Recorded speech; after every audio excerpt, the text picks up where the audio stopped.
you guys, day 2 of transformations of quadratic functions. In the warm-up today, the reason we're doing this warm-up is because, first, some of you forgot how to do this.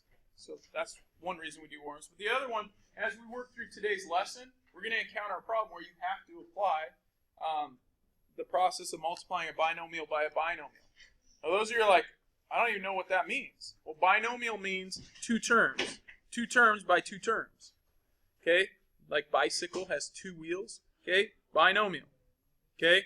So remember, for those of you who've forgotten, when you're multiplying a binomial by a binomial, you're doing that times that times that, and then this, that's a -2 times that, and then times that. Okay? Some of you use area models to do this. Some of you call that FOIL. Okay? That's what you do.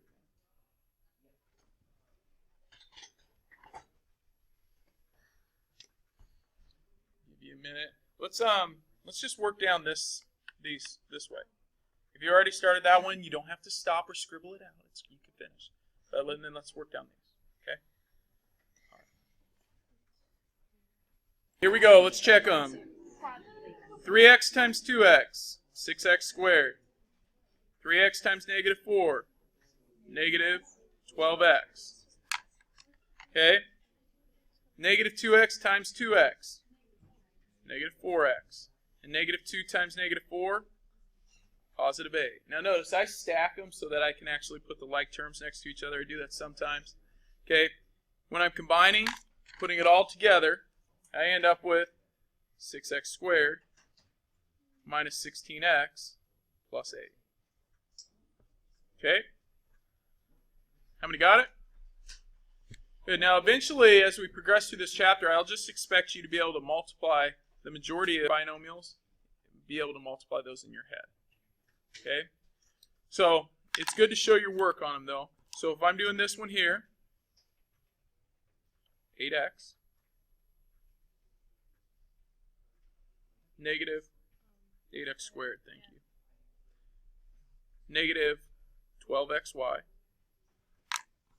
Then going this route, 2xy and -3y squared. Okay, combining like pieces, 8x squared minus 10xy's and minus 3y squared. We good? Okay. All right, this last one, 20x squared. We got -8x and +5x, -3x, and -3, or -2. How many got it? Okay. So as you progress, hopefully you'll get a little better at doing those in your head. Okay? I want you to try this one.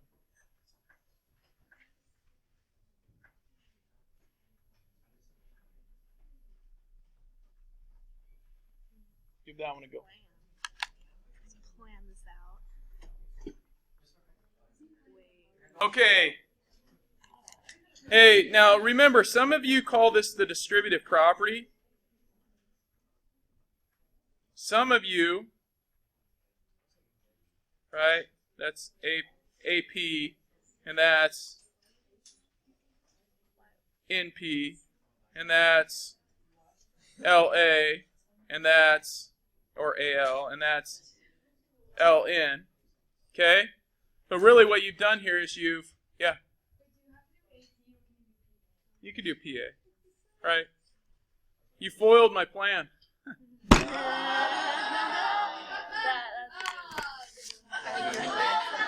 All right, sorry. That's good stuff, man. All right, why don't you take out your assignment from yesterday?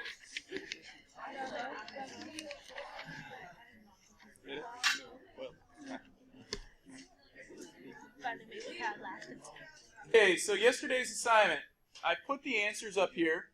I want you to just check them out. And remember, the idea behind this was for you to get as far as you can and do the best you can. Okay, so let's talk through these. Number one, from your parent function, f of x equals x squared, g of x equals x squared plus 4, we're shifting the graph up 4 units. So what's important that you know, especially when you're given a grid to graph on, is you understand what the scale or what their scale is, what intervals they're going up by. So in this case, they're going up by 2s. So if you graphed it as 1s, then your graph obviously is not going to look the same. Okay? So you should have some exact points on there. You should be shifting upward. Number 2, we should be shifting our parent function to the right 1 and down 3. Okay, so we go to the right 1 and down 3. And our new vertex is here. Go over 1 up 1, over 2 up 4, over 3 up 9. We got it. And then on this one, number 3, we're shifting our parent function.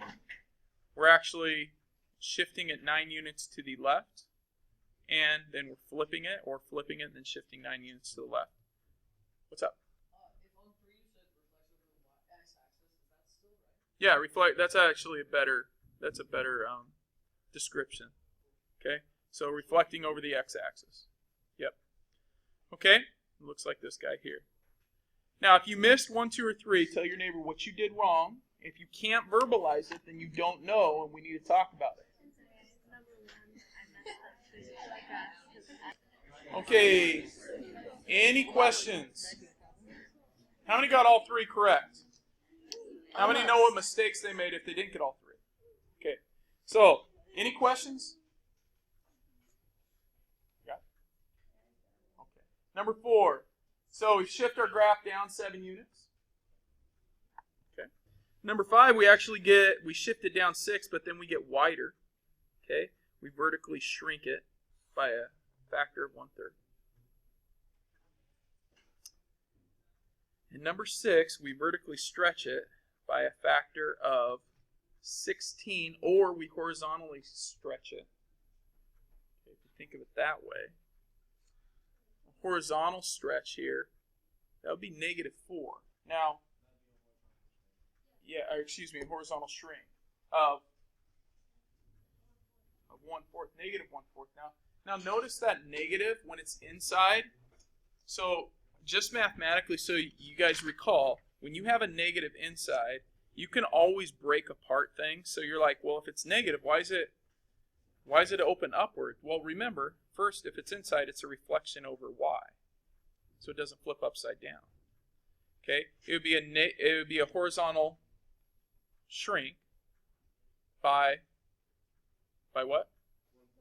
By 1/4, and then a reflection over the y-axis. The other way to think about it is what we did yesterday. We said, hey, we could just distribute it and call it a vertical stretch of 16. Okay. Now, when you have that negative on the inside like that, for those of you you're confused when you multiply it out, remember this is -4 times -4 times x times x. That's what that means, right? You're distributing that. So that's how you get that positive 16. Okay. So either way would be fine, and you really should put, like on these, I did not say of 1/3. You should say 1/3 of 16, or make sure you put your horizontal information there. Reflection over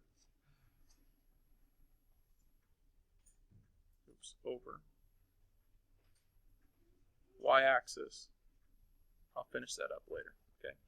And we got our shrink there. Okay. Number 7. Yeah, Emily. So when you're graphing like the quadratic functions, but there's a value in front of the x. Yes. How do you find the points? Because I know when it's just x squared, you go over 1 and then square it. But how do you find the points when it's So like on this one? Yeah. Okay, so the way you find your values for, first of all, you can, anytime you have a function, you can pick any values you want for x. You can always make a table of values. So like if you know your vertex, which we will talk about how to find when we start graphing these, but right now your vertex, you were not shifting left or right, we're just shifting down. So our vertex is down 6, so it's at 0. Okay, so if I wanted to pick 1, I could. I put 1 in. 1 squared is 1 times 1/3 is 1/3. It just so happens that whenever you put 1 in a quadratic, if you don't have anything in parentheses like up here, okay, when you put 1 in right here, it's going to give you your a term out. So it's always going over 1 and up whatever your a term is. Okay, so you could put 2 in then. 2 squared is 4. 4 times 1/3 is 4/3. You could put 3 in, and I like 3 because this bottom number is 3. 3 squared is 9, and 1/3 of 9 is 3. So if I'm picking values for x to throw in, I'm going to pick values that are divisible by my denominator. It makes it easier. It gives me a real point or whole number points there. That make sense? Okay. All right. How many got 7 correct? Opens down. It's a vertical stretch of 10. Horizontal shift 5 right. Vertical shift 7 up. And in this order, guys, okay, this vertical stretch of 10 should come before my vertical shift of 7 down. You can't go the other route, otherwise you have to multiply that 7 by 10. So if you put this vertical stretch down here, then it would imply that you're multiplying it by 10 as well. Okay, vertex is at 5, 7. Okay. Any questions? Matt? So how do you determine the order of your transformations? You work your inside out. That's a good question. So the order that you determine, work from your inside out. So I would start here, and I didn't write it like that. Okay? But I would start here, I'd say, look, I'm starting in here, I'm shifting to the right 5 units.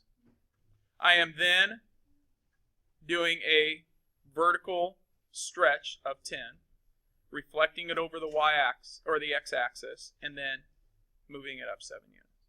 So I'm working from the inside outward. Now that changes. There were parentheses right here. The inside means inside parentheses, so I'd have to deal with the 7 and then deal with the 10. Make sense? Okay. All right. Next piece. Want to continue with where we were yesterday. So, quick review. Take a look. Tell your neighbor 1 to 5 how you're doing on each of those 4 things. Hey, any questions on those? All right. Go ahead and tell your neighbor how you're doing with those 2, 1 to 5.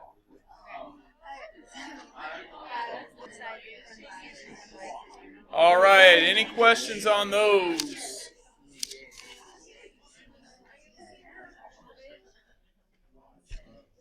Okay. So, ladies and gentlemen, am I to assume that at that point we are good? Wait, I just have one question about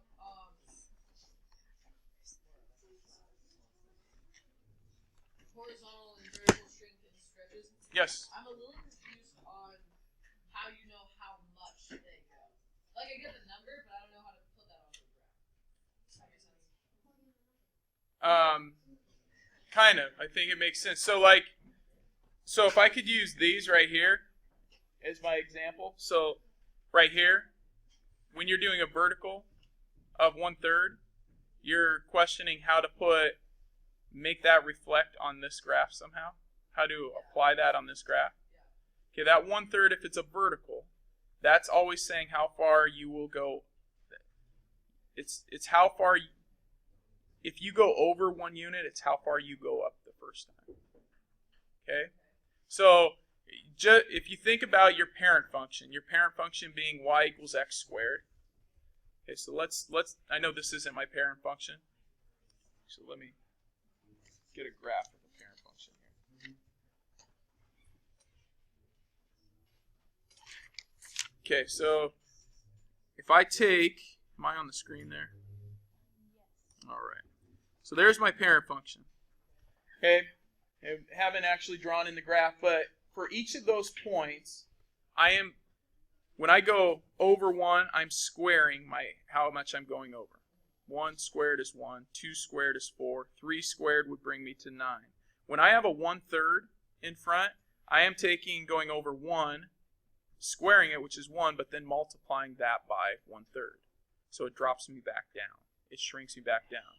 I am going over 2, I'm multiplying that, I'm squaring it, and then multiplying it by 1/3. So it brings me down to 4/3.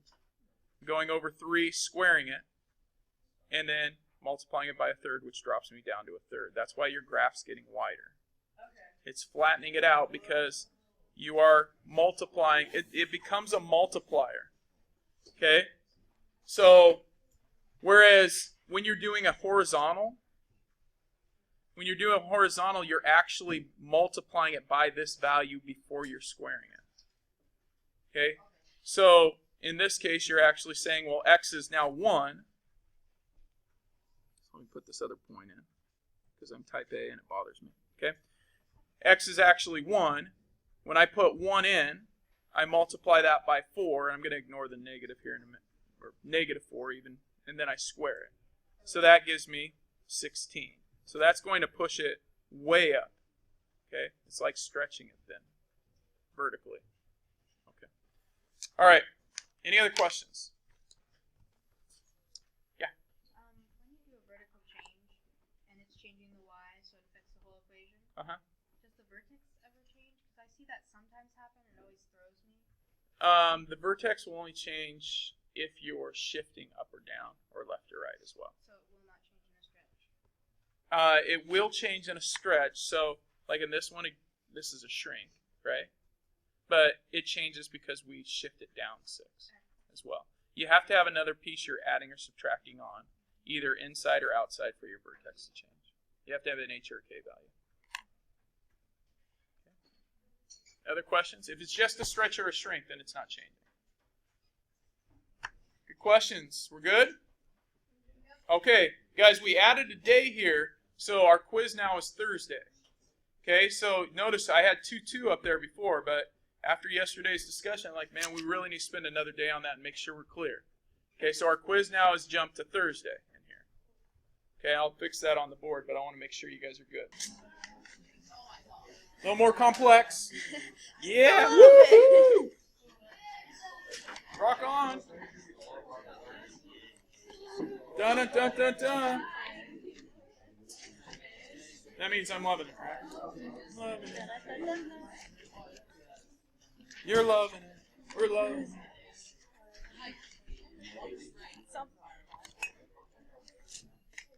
Okay, so the height, h, in feet of water spraying from a fire hose can be modeled by h of x equals that. Negative 300 x squared plus x plus 25. Where x is the horizontal distance in feet, the fire truck. Crew rises the ladder so that the water hits the ground 10 feet farther from the fire truck. A function that models the new path. Write a function that models the new path. Okay, so this is the function of our path of water right now. Now some of you are like, I don't even care, man. As long as it hits the fire, that's important. Okay? Hey, this is our function. So if we can model, if we're saying, okay, here's our truck. Okay, here's our fire hose. And it's spraying. I know.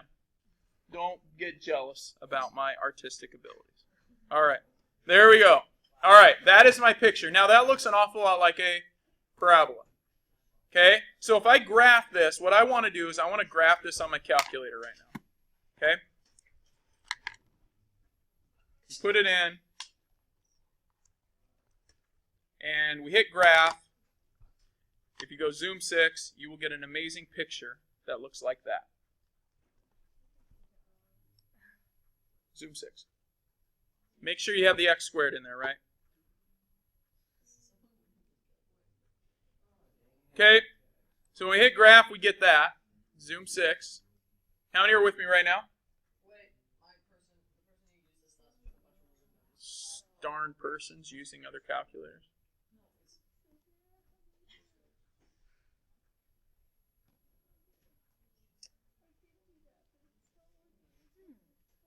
Okay, so there's nothing there, right? So we need to zoom into this picture. So what I'm going to do, I'm actually going to zoom out. Right now I'm focused inside. Okay, like if you're on Google Maps, you sometimes have to go outward to see the whole state versus just the neighborhood. We're going to do that. We're going to zoom out. And I'm just hitting enter. I hit enter, and hey, I'm like, woohoo! I kind of see the parabola. Okay? Now, I'm going to go zoom out again so I can see the whole parabola. Nothing's happening.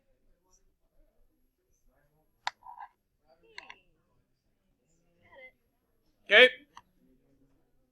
Who needs help? Okay? Who does not need help? If you're sitting next to someone who needs help, help that person. Okay, hey guys, I am going to go back here. Everyone has the equation in, correct? Okay, I'm going to go zoom 6. That's my standard. That's where everyone is. Or those of you who are struggling. You're like, I can't get the picture, so pay attention now. We go zoom. Zoom what? 6.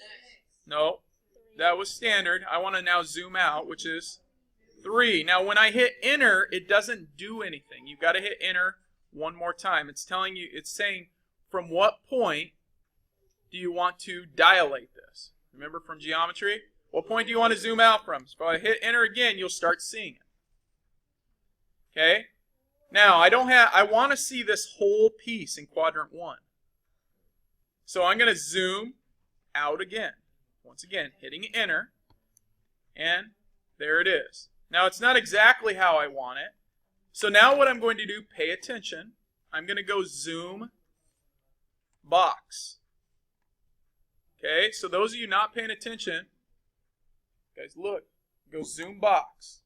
Number 1. And this says, where do you want to zoom? Draw a box around. Now, if you move your arrows, you can kind of see my cursor moving around.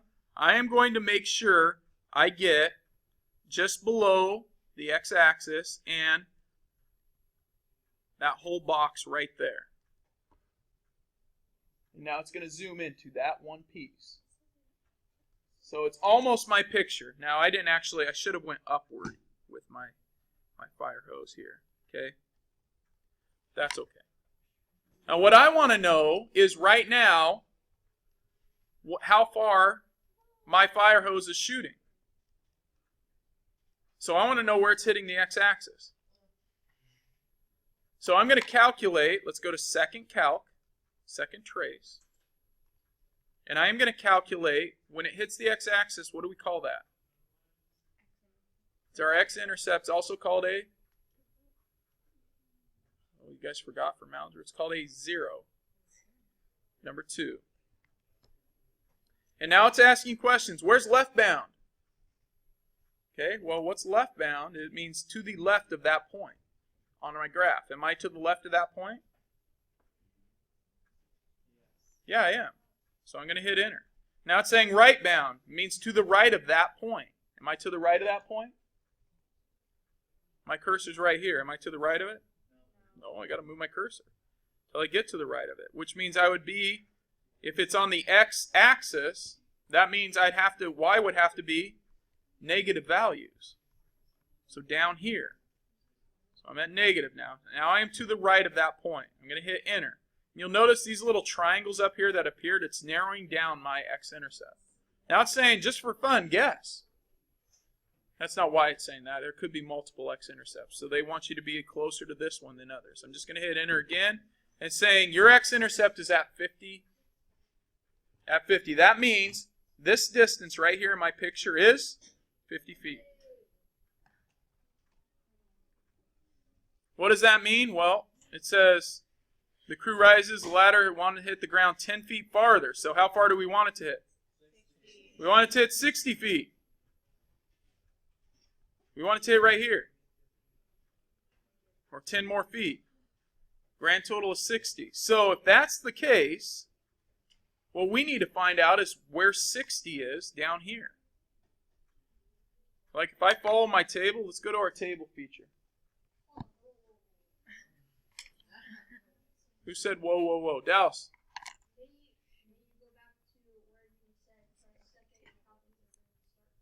Nope, I can't. You have to go back later. You have to pause me earlier than that, bud. Okay? So, you guys, right now, I want you to go to second graph, which is table. And your table does not look like that. So let me fix something here. Your table will look like this. Okay? I want my table to go up by 10s because there's a 10 difference. And I want it to start at 50. So I'm going to go to table set, which is right here. So second window.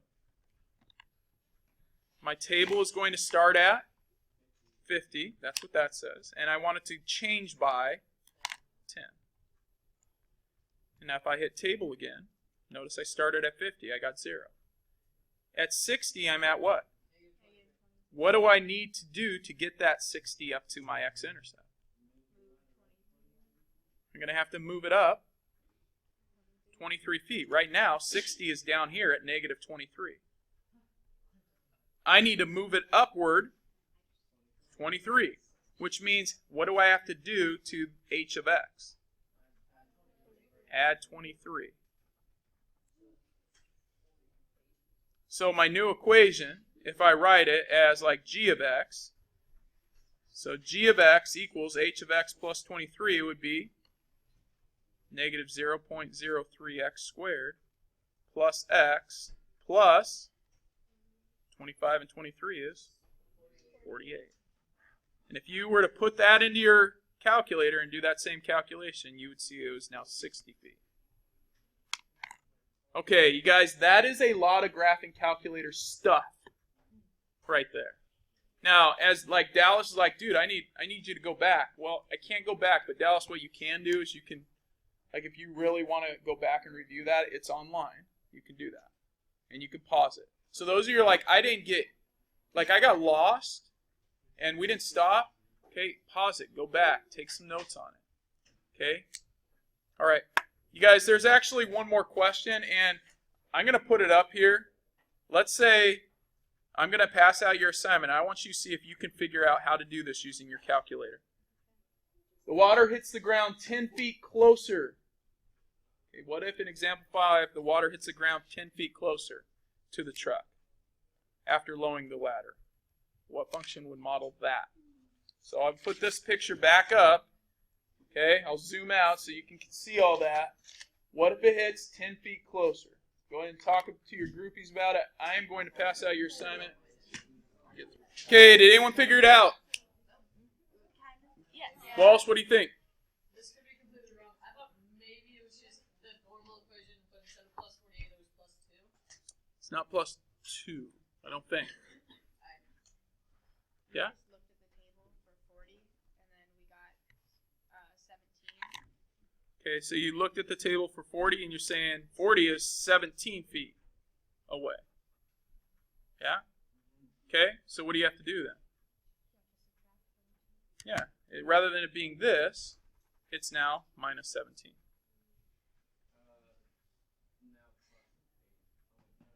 Right? So h of x minus 17, 25 minus 17 makes this plus 8. Okay? All right. Okay, guys, that was meant to challenge you a bit. Why? Because you're in a challenge class, man. All right. Not right now. But thanks.